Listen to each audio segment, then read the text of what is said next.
আপনারাই আমরা বিভিন্ন ইন্টারভিউতে দেখি যে শাকিব খান একাই 1 থেকে 10 পর্যন্ত, তারপরে 11 থেকে হবে অন্য নায়ক। তো এই শাকিব খানকে নিয়ে আপনি কি বলতে চান? শাকিবের সাথে আমি কাজ করেছি তুফানে, একসাথে অনেক আড্ডা, অনেক কিছু। তো শাকিব ইজ অ্যাকচুয়ালি যেটা আমরা কেউ বলি না হয়তো বা, যেটা বলা হয়ে ওঠে না আমাদের, যে শাকিব হয়তো বা একা, কিন্তু শাকিব যে পরিমাণ পরিশ্রম করে, এটা ইজ আনবিলিভেবল। একটা মানুষকে আসলে আমি 1 নম্বর হয়ে গেছি, আমার এখন আর কিছু করার দরকার নাই, ব্যাপারটা এরকম না। শাকিব কিন্তু is a very very hard working man. সকাল 9টা থেকে রাত 8টার মধ্যে শুটিং করেছি একসাথে। আমি গিয়ে হোটেল রুমে ঢুকে গেছি, ও সোজা চলে গেছে জিমে।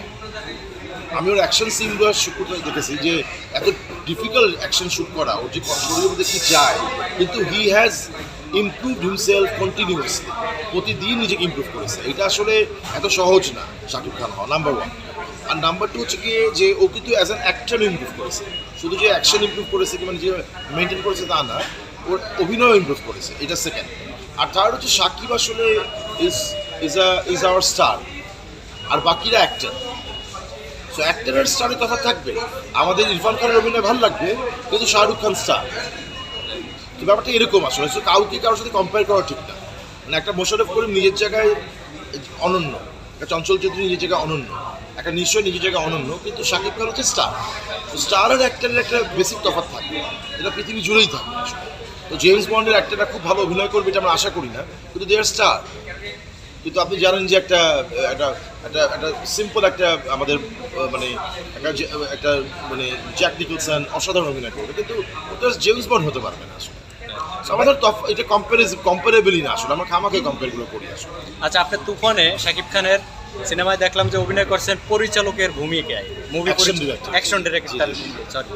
এবার তাণ্ডব পাইতেছে আবার রায়হান রাফি। জি, ওখানে আপনি আছেন কি? না, আমি তো আসলে অ্যাক্টর না, আমাকে জোর করে ওরা বললে করি একটু করে। আমার অ্যাক্টর সুন্দর ছিল কিন্তু। আচ্ছা, আপনার অভিনয় খুবই সুন্দর ছিল। আচ্ছা ভাইয়া, আরেকটা প্রশ্ন ছিল, সেটা হচ্ছে আপনি যেহেতু একজন প্রডিউসার, তো সেটা হচ্ছে যে এই যে 2-3টা সিনেমা করেই অনেকে নিজেকে শাকিব খানের জায়গায় দাঁড় করায় বা তার সাথে কম্পেয়ার করে, এটা কি ওদের করা ঠিক কিনা?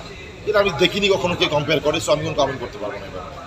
এগুলো আসলে এগুলো রেলেভেন্ট না, এগুলো এত জরুরি না আমাদের জন্য, এত জরুরি প্রশ্ন না এগুলো আসলে। আমাদের জন্য এখন ছবি হওয়া দরকার অনেক বেশি করে। মানে শাকিব খান একজন বিগ স্টার বা দীর্ঘদিন ধরে তিনি কাজ করতেছেন, সে জায়গা থেকে নতুনরা আসবে, তারাও ভালো করবে, কিন্তু মার্কেটে এসেই কি তার সাথে তুলনা দেওয়া যায় কিনা?